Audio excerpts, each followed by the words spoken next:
irmãos e irmãs, estamos celebrando esses dias de festa, de alegria, por São Sebastião, em honra de São Sebastião. E quando celebramos a festa de São Sebastião, quando celebramos a festa do santo, quando celebramos a festa do padroeiro, no caso São Sebastião, nosso co-padroeiro, celebramos o modo como a vida de Jesus refugiu na vida desse santo, ou seja, o modo como a vida de Jesus, o testemunho de Jesus e o seguimento de Jesus brilhou na vida e no testemunho de São Sebastião. E ele foi um homem corajoso, porque não ficou servindo a dois senhores. E quando foi exigido dele negar a sua fé para continuar a sua profissão e até ter privilégios, Sebastião preferiu continuar no seguimento de Jesus, nem que isso lhe custasse a vida, como de fato custou. Por isso, quando celebramos São Sebastião, somos convidados e convidadas a nos inspirar no testemunho de Sebastião. E o testemunho é de uma total fidelidade a Jesus Cristo, de uma total fidelidade ao Evangelho de Jesus, de uma total fidelidade sempre nos passos de Jesus. Sebastião, portanto, foi alguém que buscou configurar sua vida a Jesus Cristo, configurar o seu ser a Jesus Cristo. Por isso, aquilo que se dizia de São Francisco, se pode dizer também de São Sebastião. Já não se sabia se era Sebastião disfarçado de Jesus ou Jesus disfarçado de Sebastião.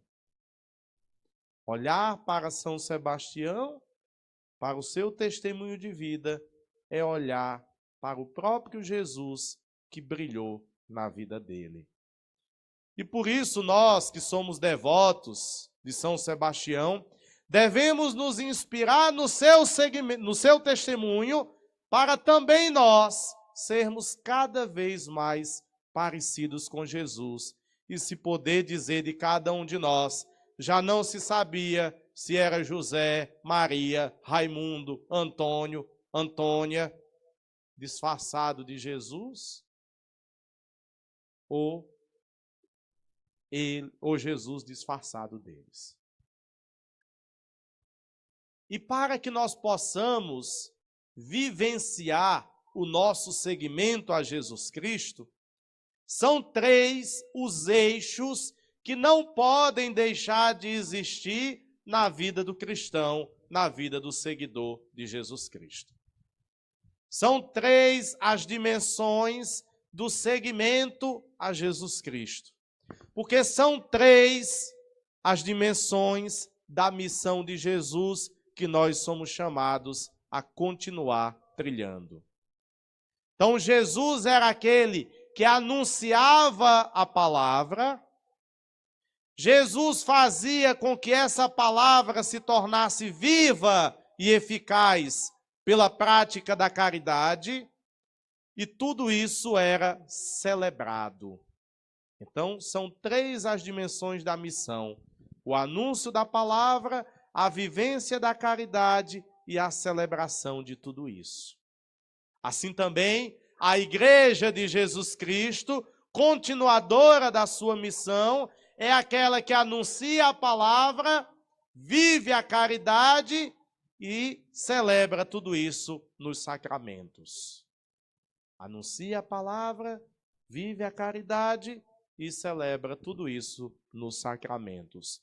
E o Papa Bento XVI dizia que se faltar uma dessas dimensões, Se faltar um desses eixos, a gente cai, a gente não se sustenta, a gente não fica de pé. As três dimensões são essenciais na vida do cristão. Mas é interessante que muitas vezes uma delas fica esquecida ou suprimida. A gente até anuncia a palavra, a gente celebra com muito entusiasmo os sacramentos, mas quando parte para a prática, aí essa fica meio capenga. Ou até existe a caridade, mas muitas vezes a caridade fica reduzida a dar-lhe R$ 2 a um pedinte, a dar R$ 2 a R$ 1, a dar um prato de comida a quem está passando fome naquele momento. É importante, sem dúvida, essa dimensão, mas não é suficiente. E a dimensão da caridade, ela é vivenciada tanto nesses pequenos gestos, que são necessários, que são urgentes, mas ela é vivenciada também no anúncio da vontade de Deus e na denúncia de tudo aquilo que não corresponde à vontade de Deus. Aquele que passa fome não está simplesmente passando fome porque, como muitas vezes se diz, é um vagabundo, não quer trabalhar. É preciso se perguntar, há de fato oportunidade para todos? Há de fato justiça neste mundo?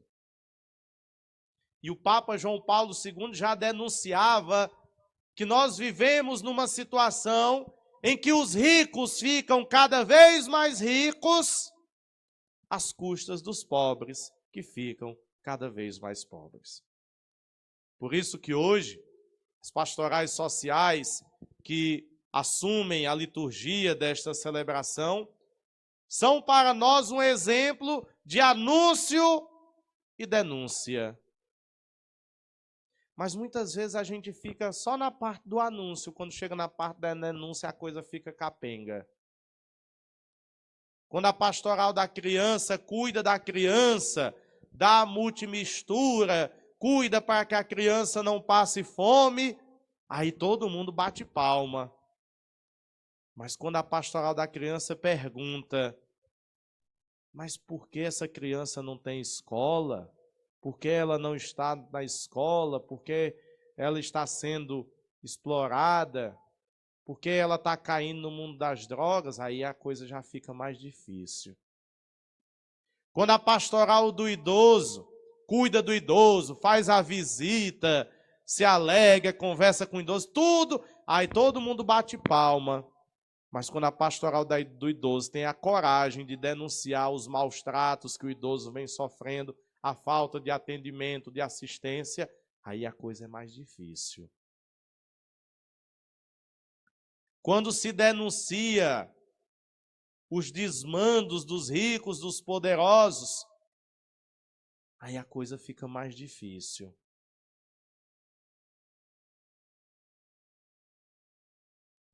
E é isso que a primeira leitura de hoje nos mostra. Mas nos mostra como uma mensagem de esperança. A primeira leitura fala desse conflito entre o pequeno e insignificante Davi e o gigante e poderoso Golias. A história todos nós conhecemos, né? A luta de Davi contra Golias, ele joga uma pedra com a baladeira, né? E a pedra atinge mesmo a cabeça do gigante e ele cai por terra. Mas é interessante o modo como Golias marcha contra Davi, todo armado, todo de escudo, todo de espada, o aparato militar que causava medo. E muitas vezes, quando se denuncia, o aparato também do Estado vem de uma maneira tão violenta contra as pessoas que parece uma guerra.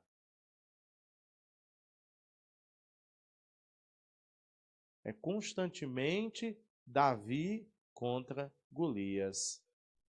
O pequeno, o humilde, o simples, parece que não vai apanhar, parece que vai sofrer, parece que não vai ter nenhuma chance. Mas Davi diz: eu marcho com Deus do meu lado. Deus está comigo e Ele me incita, Ele me inspira, Ele me convoca a caminhar e a lutar.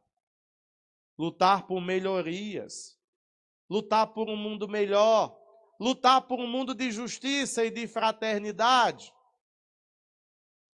Por isso, quando a gente vive essa dinâmica do grande, que parece nos engolir, que parece nos massacrar, que parece nos pisar, nós precisamos sempre de novo nos inspirar no pequeno e humilde Davi e ter a confiança de que Deus caminha conosco, de que Deus não nos abandona, de que Ele está conosco para que nós possamos vencer os grandes, os poderosos que teimam em nos oprimir, nos maltratar e nos deixar, como diz o povo, ao Deus dará.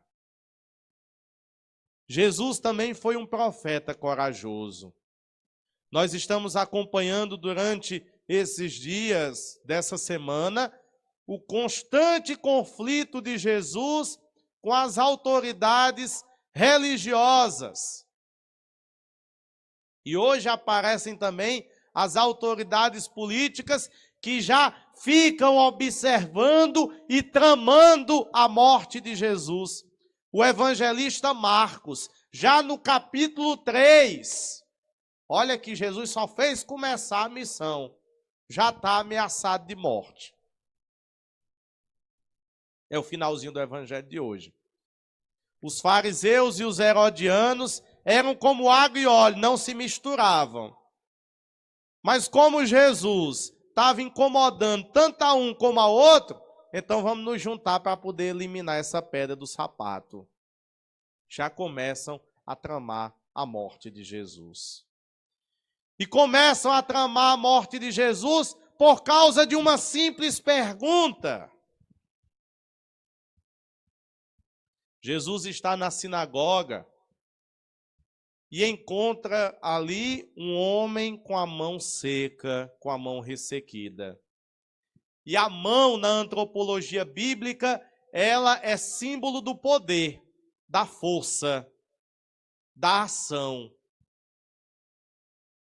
É tanto que, muitas vezes no Antigo Testamento, quando se quer dizer que Deus está acompanhando o seu povo, diz assim: a mão do Senhor estava sobre o seu povo, indicando a proteção e a força de Deus que caminhava com o seu povo.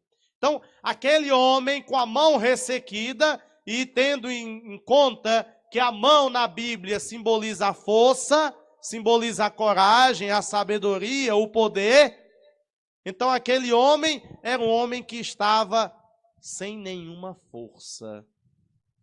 Era um homem, portanto, massacrado. Jesus vê aquele homem naquela situação e promove uma revolução. Com um simples gesto. Pega o homem e coloca no meio. Aquele que estava marginalizado, que estava à margem, ele traz para o meio. Levanta-te e vem para o meio. Isso foi até um tema da campanha da fraternidade. Levanta-te e vem para o meio. Jesus coloca no centro da comunidade, Jesus coloca no centro das preocupações aqueles que viviam à margem. E aí Jesus faz a pergunta a queima-roupa, né? O evangelista Marcos observa que os mestres da lei, que os fariseus observavam Jesus para ter um motivo de acusá-lo. Não tem coisa pior do que se sentir vigiado. E Jesus, desde o início, estava constantemente vigiado. Vamos ver se ele vai dizer alguma palavra. Vamos ver se ele vai fazer alguma coisa para a gente já pegar. Para a gente já pegar. Mas Jesus era muito livre. Muito livre, porque como Davi tinha a certeza de que Deus caminhava com ele. E aí Jesus faz a pergunta a queima-roupa. Em dia de sábado, é permitido curar ou não? Deixar viver ou deixar morrer? O sábado, na teologia, na vida judaica, representava o dia da liberdade do povo. Enquanto todos os povos trabalhavam todos os dias da semana, o povo de Israel tinha um dia de descanso para recordar a libertação do Egito e para recordar: nós não somos escravos de ninguém. Mas a estrutura da religião criou tanta regra, tanta norma, tanta lei, que o sábado, em vez de ser o dia da liberdade, tinha se tornado o dia da escravidão. De tal maneira que só se podia, por exemplo, andar 720 metros em dia de sábado. Então, tinha que passar o dia todo contando. 1, 2, 3, 4. Quando chegasse nos 720, tinha que parar e passar o resto do dia parado. A coisa era tão complexa que até para fazer um café havia toda uma discussão. Eu coloco a água fervendo no pó do café ou eu coloco o pó do café na água fervendo? Porque um era trabalho, a outra não. Hoje a gente ri, né? Parece uma coisa insignificante, mas às vezes a gente cai nas mesmas coisas, no legalismo. A lei pela lei, ela mata. Como a lei do sábado, que era a lei da liberdade, tinha se tornado a lei da escravidão. Por isso, Jesus estabelece um critério. A vida ou a morte é o mais importante? E é engraçado que eles não respondem. Tentam ser neutros. Mas diante da pergunta de Jesus não existe neutralidade. Porque a neutralidade já é a opção pela morte. Não dizer nada é fazer a opção pela morte. Pergunta Jesus: é permitido curar ou deixar morrer? Fazer viver ou deixar morrer? Ficar calado é optar pela morte. E a luta do cristão é sempre pela vida, pela dignidade das pessoas. Por isso, o evangelista Marcos observa como se fosse um fotógrafo.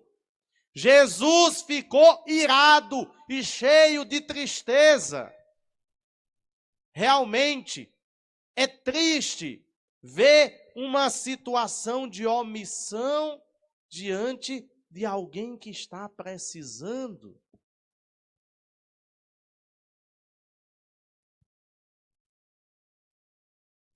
E aí Jesus realiza um simples gesto. Estende a tua mão. E na hora que ele estende a mão fica curada. Porque para Jesus o importante é a vida. E a lei que não gera vida não é uma lei autêntica. A lei que gera morte não é uma verdadeira lei. A lei autêntica, a lei verdadeira, é aquela que gera vida e que gera vida em plenitude. E nós estamos acompanhando, minhas irmãs e meus irmãos, muitas situações em que a lei tem vindo para gerar a morte. Aquilo que se tem chamado de reforma, né? Reforma que congela por 20 anos os investimentos em saúde e educação. A saúde e a educação já é padrão FIFA no Brasil. E ainda vão congelar durante 20 anos os investimentos. Aí imagina só como é que vai ficar. Isso é uma lei de morte. Isso não é uma lei de vida.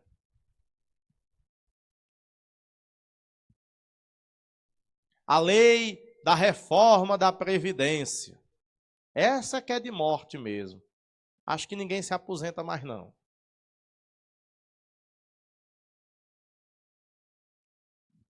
Isso também é de morte. E aqueles que deveriam legislar em favor da vida, estão legislando para a morte. E ficar calado diante disso é, novamente, optar pela morte. Vivemos situação de crise hídrica na nossa região, no estado todo, mas as águas continuam indo para abastecer os grandes, os poderosos. Enquanto isso, quantas comunidades já passam sede, já passam grande necessidade de água. Aí a gente fica pedindo água, que Deus mande chuva. Não, essa seca é vontade de Deus. Mas até bem pouco tempo a gente tinha um castanhão cheio. Chuvas foram mandadas, o castanhão encheu. Mas a água foi mal utilizada, porque foi utilizada para abastecer, privilegiar e enriquecer os grandes e poderosos. Não se priorizou o povo. Não se priorizou o abastecimento humano. E estamos vivendo essa situação. Isso não é vontade de Deus. E aí precisamos nos perguntar, qual é a atitude de Jesus diante de uma situação dessa?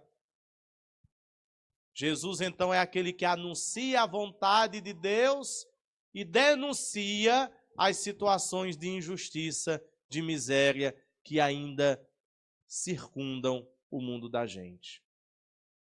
Esse ano, a campanha da fraternidade trata do tema do combate à violência. E quando falamos de violência, muitas vezes pensamos na violência que acompanhamos todos os dias, na TV, na rádio, a morte, a droga, tudo isso, que é violência, o roubo, tudo isso é violência. Mas esquecemos, por exemplo, que a corrupção também é violência. Porque o dinheiro roubado na corrupção falta no hospital, falta na escola, falta na segurança, na moradia, na oportunidade de trabalho, de emprego. Isso também é violência.